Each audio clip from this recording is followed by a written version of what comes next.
Hello friends, నేను మీ పిలో civil engineer. చాలా రోజుల నుంచి వీడియోస్ రాకపోతే మా ఫ్రెండ్స్ కాల్ చేసి నన్ను అడిగారనమాట, ఏంటి నీ వీడియోస్ రావట్లేదని చెప్పి.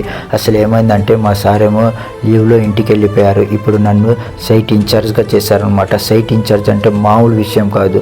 ప్రతి ప్రెజరు, టెన్షన్స్, వర్క్ అసలు మామూలుగా ఉండదన్నమాట.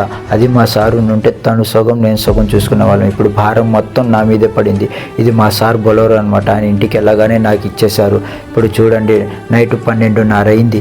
నేను ఇప్పుడు రూమ్కి వెళ్తున్నాను. నైట్ వర్క్ జరుగుతుంటే వాళ్ళకి మొత్తం చెప్పి ఇప్పుడు నేను ఈ రూమ్కి వెళ్ళిపోతున్నాను.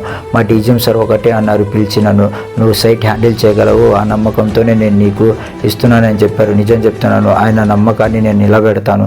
ఎలా అయినా వర్క్ బాగా చేసి, హార్డ్ వర్క్ చేసి నాకున్న టార్గెట్స్ మొత్తం నేను రీచ్ అయిపోతాను. అయితే ఇప్పుడు అందుకని నేను వీడియోస్ సరిగ్గా చేయలేకపోతున్నాను. రోడ్డు చూశారు కదా ఎలా ఉందో, చాలా భయంకరంగా ఉండిద్ది. అసలు ఎవ్వరు ఉండరనమాట. కొన్ని రోజుల దాకా నేను వీడియోస్ చేయలేను. అదే ఫ్రెండ్స్ మీకు చెప్పాలనుకుంటున్నాను. నన్ను కూడా మీరు అర్థం చేసుకోండి. కానీ ఒక మంచి వీడియోతో మీ ముందుకు వస్తాను. వెయిట్ చేస్తూ ఉండండి ఫ్రెండ్స్.